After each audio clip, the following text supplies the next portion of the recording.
தந்தை மகன் தூயாவியாரின் பெயராலே ஆமீன். ஆண்டவர்களோடு இருப்பாராக. உம் ஆன்மாவோடும் இருப்பாராக. தூய லூக்கா எழுதிய பரிசுத்த நற்செய்தியிலிருந்து வாசகம். ஆண்டவரே மாட்சி உமக்கே. பிரிவு 6 இறைவார்த்தைகள் 27 38 முடிய. அக்காலத்தில் இயேசு தாம் சிலரை நோக்கி கூறியது, நான் சொல்வதை கேட்டுக்கொண்டிருக்கும் உங்களுக்கு கூறுகிறேன், உங்கள் பகைவரிடம் அன்பு கூறுங்கள், உங்களை வெறுப்போருக்கு நன்மை செய்யுங்கள், உங்களை சபிப்போருக்கு ஆசை கூறுங்கள், உங்களை எழுந்து பேசுவோருக்காக இறைவனம் வேண்டுங்கள், உங்களை ஒரு கன்னத்தில் அறைபவருக்கு மறு கன்னத்தையும் திருப்பி காட்டுங்கள், உங்கள் மேலுடைய எடுத்துக்கொள்வர் உங்கள் அங்கேயும் எடுத்துக்கொள்ள பார்த்தால் அவர்களை தடுக்காதீர்கள், உங்களிடம் கேட்கும் எவருக்கும் கொடுங்கள், உங்களுடைய பொருட்களை எடுத்துக்கொள்வோடமிருந்து அவற்றை திருப்பி கேட்காதீர்கள், பிறர் உங்களுக்கு என்ன செய்ய வேண்டும் என்று விரும்புகிறீர்களோ அதே நீங்கள் அவர்களுக்கு செய்யுங்கள். உங்களிடம் அன்பு செலுத்துவர்களை நீங்கள் அன்பு செலுத்தினால் உங்களுக்கு வரும் நன்மை என்ன? பாவிலும் தங்களிடம் அன்பு செலுத்துவதும் அன்பு செலுத்துகிறார்களே. உங்களுக்கு நன்மை செய்வதற்கு நீங்கள் நன்மை செய்தால் உங்களுக்கு வரும் நன்மை என்ன? பாவிலும் அவ்வாறு செய்கிறார்களே. திரும்ப பெற்றுக்கொள்ளலாம் என எதிர்பார்த்து நீங்கள் கடன் கொடுத்தால் உங்களுக்கு வரும் நன்மை என்ன? ஏனில் முழுவதையும் திரும்ப பெற்றுக்கொள்ளலாம் என நோக்குடன் பாவிகளும் பாவிகளுக்கு கடன் கொடுக்கிறார்களே. நீங்கள் உங்கள் பகையிடம் அன்பு செலுத்துங்கள், அவர்களுக்கு நன்மை செய்யுங்கள், திரும்ப கிடைக்கும் என எதிர்பார்க்காமல் கடன் கொடுங்கள், அப்போது உங்கள் கைமாறு மிகுதியாய் இருக்கும், நீங்கள் உன்னத கடவுளின் மக்களாய் இருப்பீர்கள். ஏனெனில் அவர் நன்றி கட்டுவதற்கும் பொல்லாதவருக்கும் நன்மை செய்கிறார். உங்கள் தந்தை இரக்கமுள்ளவராய் இருப்பது போல நீங்களும் இரக்கமுள்ளவராய் இருங்கள். பிறர் குற்றவாளிகள் என தீர்ப்பளிக்காதீர்கள், அப்போதுதான் நீங்களும் தீர்ப்புக்குள்ளாக மாட்டீர்கள். மற்றவர்களை கண்டனம் செய்யாதீர்கள், அப்போதுதான் நீங்களும் கண்டனத்துக்கு ஆளாக மாட்டீர்கள். மன்னியுங்கள், மன்னிப்பு பெறுவீர்கள். கொடுங்கள், உங்களுக்கு கொடுக்கப்படும். அமுக்கி குலுக்கி சரிந்து விழும்படி நன்றாய் அளந்து உங்கள் மடியில் போடுவார்கள். நீங்கள் எந்த அளவையால் அளக்கிறீர்களோ அதே அளவையால் உங்களுக்கும் அளக்கப்படும். இது வாழ்வு தரும் கிறிஸ்துவின் நற்செய்தி. கிறிஸ்துவே உமக்கு புகழ். இயேசுவில் பிரியமான சகோதர சகோதரிகளே, பொது காலத்துடைய 7வது ஞாயிற்றுக்கிழமையிலே ஆண்டவரை தேடி வந்திருக்கிறோம். இந்த நாளிலே ஆண்டவர் அனைவருமே இரக்கத்தோடு வாழ ஆண்டவர் நம்மை அன்போடு அழைக்கின்றார். மன்னிப்பு போன்ற நற்பண்புகளால் நம்முடைய இல்லற வாழ்வு கட்டி எழுப்பப்பட வேண்டும் என்பதை சொல்லுகின்றார். இன்னா செய்தாரை ஒருத்தல் அவர் நாண நன்னயம் செய்துவிடல் என்ற வள்ளுவருடைய கூற்றுக்கிணங்க இன்றைக்கு நம்முடைய வாழ்விலே நாம் அனைவருமே ஒருவரை மன்னித்து மறந்து புதிய ஒரு வாழ்வு வாழ இரக்கத்தோடும் கனிவோடும் கரிசனையோடும் நம்முடைய இல்லற வாழ்விலே நம்முடைய கடமைகளை நிறைவேற்ற ஆண்டவர் இன்றைக்கு அன்போடு அழைக்கின்றார். இன்றைய முதல் வாசகத்திலே சாமுவேல் புத்தகத்திலிருந்து அருமையாக எடுக்கப்பட்டிருக்கிறது. இதிலே தாவீதுக்கு சவுலை கொள்வதற்கான பல வாய்ப்புகள் அவருக்கு கிடைக்கிறது. இருந்தாலும் அவர் ஆண்டவருடைய அருளால் தாவீது நிரப்பப்பட்டவராக, நன்மையால் நிரப்பப்பட்டவராக, இந்த தவறை நான் செய்யக்கூடாது, காரணம் அவர் அபிஷேகம் செய்யப்பட்டவர், அவர் மேல் நான் கை வைக்க மாட்டேன் என்று அவர் நல்ல ஒரு முடிவை எடுத்து இந்த தீங்கு செய்யாமல் அவர் மீது இரக்கமுள்ளவராக இருக்கின்றார். சவுலின் மீது பாருங்கள், எத்தனை வாய்ப்பு கிடைத்தாலும் தீமைகளை கொலை செய்யவோ எவ்வளோ ஒரு வாய்ப்பு கிடைத்தாலும், ஆனால் தன்னுடைய உள்ளத்திலே எந்த ஒரு தீங்கு இல்லாமல், வன்மம் இல்லாமல், பகை இல்லாமல் தாவீதுடைய அந்த உள்ளத்தை ஆண்டவர் பார்க்கின்றார். தாவீதுடைய உள்ளம் ஒரு பரிசுத்தமான உள்ளமாக, கடவுளுடைய திட்டத்தை நிறைவேற்றக்கூடிய ஒரு உள்ளமாக, இறையச்சமே ஞானத்துடைய தொடக்கம் என்று பழைய ஏற்பாட்டில் சொல்லப்படுவது போல நம்முடைய வாழ்விலும் ஆண்டவர் எப்பொழுதுமே அந்த இறையச்சத்தை ஒவ்வொரு வாழ்விலும் வெளிப்படுத்துகின்றார். தாவீதை பார்க்கிறோம். அவர் தன்னுடைய வாழ்நிலையிலே அரசனுள் சென்று, அரசே உம் ஈட்டி இதோ உள்ளது, இளைஞர்களுடைய புறம் வந்து அதை கொண்டு போகட்டும், அவ்வளவு நீதிக்கு உண்மைக்கும் ஏற்ப ஆண்டவர் உம்மை என்னிடம் ஒப்புவித்தும் ஆண்டவரால் திருப்பலிவு செய்யப்பட்டவர் மேல் நான் கை வைக்கவில்லை என்றார். அந்த அளவுக்கு அவர் தன் வாழ்நாளிலே கடவுளுடைய கட்டளைக்கு பயந்தவராக தாவீது தூய உள்ளத்தோடு வாழ்ந்தார். எந்த ஒரு தீங்கும் அவர் செய்யவில்லை, பழிக்கு பழி வாங்கவில்லை. தாவீது சவுலால் துன்பப்பட்டார்.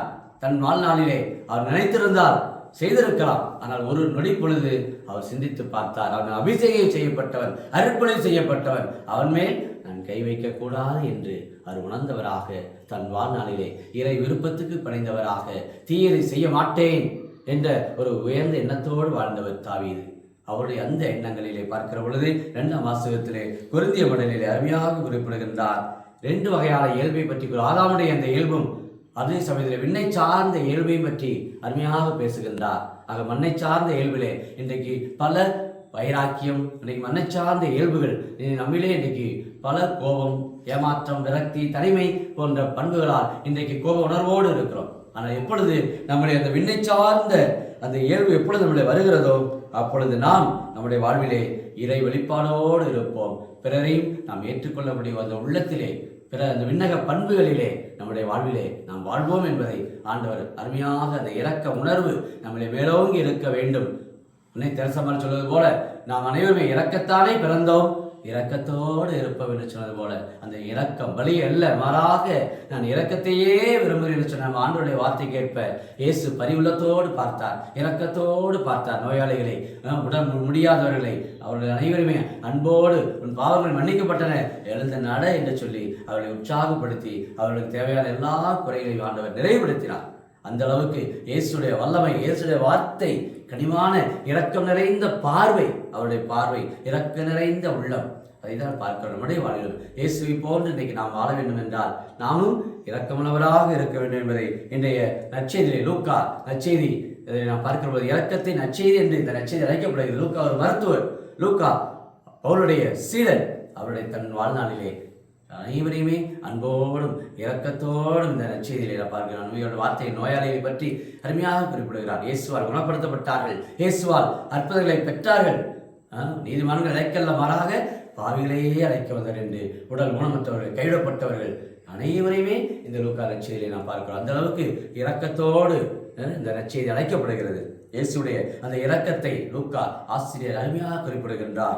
இன்றைக்கு நான் பார்க்கிற பொழுது எப்படி ஒரு மனிதன் வாழ வேண்டும், உன் பகைவருக்கு நீ அன்பு காட்டு, உன்னை வெறுப்போருக்கு நீ நன்மை செய், உன்னை சபிப்போருக்கு நீ ஆசி கூறு என்று சொல்கின்றார். பாருங்கள், இது இன்றைக்கு ஏழுமா?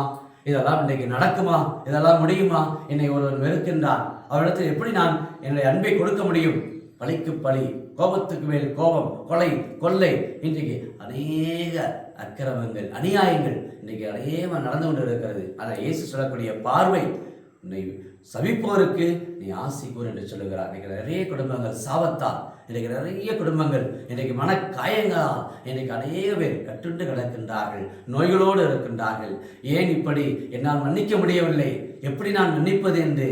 ஆனால் இயேசுடைய சிலுவையை நாம் பார்ப்போம். அவர் என்ன சொல்லுகின்றார் சிலுவையிலே? தந்தையே, இவர்கள் அறியாமல் செய்கிறார்கள், இவர்களை மன்னியும் என்று சொல்லுகிறார். பாருங்கள், இயேசுடைய அந்த உள்ளம், அன்பான உள்ளம், தாராள உள்ளம், அத்தைய உள்ளத்திலே இன்றைக்கு ஒவ்வொரு கிறிஸ்தவருமே இந்த பொது காலத்தில் 7ஆம் ஞாயிற்றுக்கிழமையிலே இயேசுடைய அந்த இரக்கத்தை, இயேசுடைய அந்த அன்பை பெற்ற மக்களாக நாம் வாழுகிற பொழுது தாராள உள்ளத்தோடு இருப்போம், மற்றவரை மன்னிப்போம். இன்றைக்கு குடும்பத்திலே கணவர் மனைவியை இன்றைக்கு மன்னிக்க முடியாமல் இருக்கிற குடும்பங்கள் அநேக பேர், இன்றைக்கு விவாகரத்தை நோக்கி அநேக பிள்ளைகள், என்னால் வாழ முடியாது, என்னால் இயலாது, என்னால் இந்த குடும்பத்திலே கணவரை ஏற்றுக்கொள்ள முடியாது, என் மனைவியை ஏற்றுக்கொள்ள முடியாது, என் கணவர் என் மனைவி எனக்கு எதிராக இதை செய்து விட்டார்கள், ஆகவே நான் மன்னிக்க முடியாது என்கிற குடும்பங்கள், அநேக குடும்பங்கள் பிரச்சனையிலே, கடன் பாரங்களிலே, உறவு சிக்கல்களிலே அநேக குடும்பங்களை உணர்ந்து கொண்டு இருக்கிறார்கள். ஆண்டவரை அருமையாக சொல்லுகின்றார், ஏதோ உன்னை சபிப்பவருக்கு நீ ஆசி கூறு, உன்னை வெறுப்பவருக்கு நீ நன்மை செய், உன் பகைவனுக்கு நீ அன்பு காட்டு என்று சொன்னால் கிறிஸ்தவம். அதைத்தான் இன்றைக்கு அநேக பேர் இந்த 2000 ஆண்டுகளுக்கு மேலாக இன்றைக்கு கிறிஸ்தவம் இன்றைக்கு வேறொன்று இருக்கிறது சொன்னால் உன்னுடைய எதிரியை நீ அன்பு செய் என்று சொல்லுகின்றார். இயேசு வாழ்ந்தார், சொன்னதை போதித்தார், வாழ்ந்தார், சிலுவையிலே தன் சாவை மேற்கொண்டார்.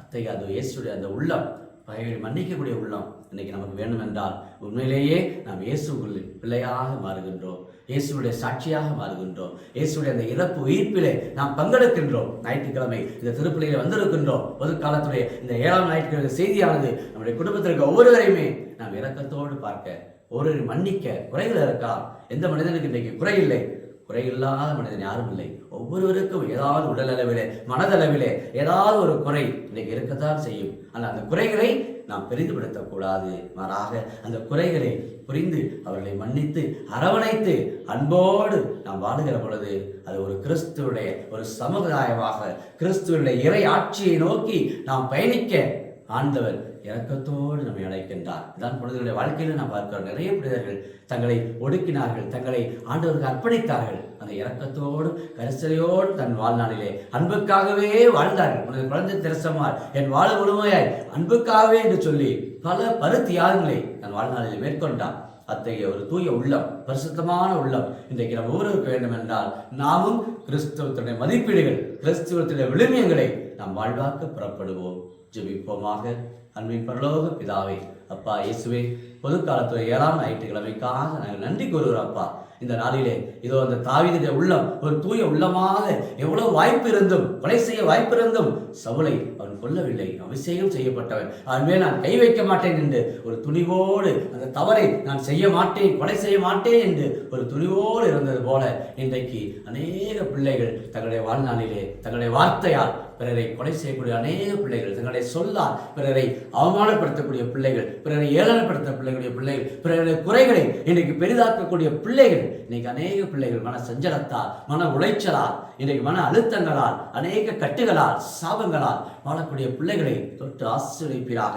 வெறுப்பு நீங்கட்டும், பகை நீங்கட்டும். குடும்பத்திலே பெற்றோர் பிள்ளைகளுக்கிடையே இன்றைக்கு அநேக பேர் வெறுப்போடு இருக்கிறார்கள், மன கசப்போடு வாழ்கிறார்கள். மனைவி கணவரை ஒரு கசப்பான பார்வையிலே, தங்களுடைய வெறுப்பு நிறைந்த பார்வையிலே இன்றைக்கு வாழக்கூடிய பிள்ளைகளை தொட்டு ஆசீர்வதிப்பீராக. உம்முடைய இரக்கம், உம்முடைய கருணை மேலாது என்பதை உணர்ந்து ஒருவரை மன்னிக்க தாவீதுடைய அந்த உள்ளத்தை, பவுலுடையாருடைய அந்த உள்ளத்தை, ராயப்பருடைய அந்த உள்ளத்தை என்னால் பெற்றவர்களாக இறை நம்பிக்கையோடு ஒருவரை மன்னியுங்கள், மன்னிப்பு பெறுவீர்கள் என்ற உம்முடைய அந்த இறை வாக்கு கிடங்க இன்னைக்கு மன்னிக்கின்ற உள்ளம் ஒரு மாணிக்க உள்ளம் என்பதை ஒவ்வொருவருக்கும் வெளிப்படுத்துவீராக. ஒவ்வொருடைய உள்ளத்திலுமே இன்னைக்கு ஜெபிக்க வந்திருக்க ஒவ்வொருடைய உள்ளத்திலுமே இருக்கிற கட்டுகள், சாபங்கள், மன காயங்களை சுகப்படுத்துவீராக, குணப்படுத்துவீராக. ஒவ்வொருடைய உள்ளத்தில் இருக்கின்ற ஏராளமான கட்டுகளை நீக்குவீராக. உன் கட்டுகள் அவிழ்க்கப்படட்டும் என்று சொன்னது போல இயேசுவே, இன்றைக்கு இந்த திருப்பலியில் ஜெபிக்கூடிய ஒவ்வொருடைய உள்ளத்திலுமே அந்த இரக்கம் நிறைந்த அந்த கனிவை, பாசம் நிறைந்த வாழ்வை, சந்தோஷமான மகிழ்ச்சியான வாழ்வை ஒவ்வொரு குடும்பத்திற்கும் நீர் கொடுக்கும்படியாக உம்மிடத்தில் வேண்டி ஜெபிக்கிறோம். எங்கள் ஆண்டவராகிய கிறிஸ்து வழியாக உம்மை மன்றாடுகிறோம். ஆமீன்.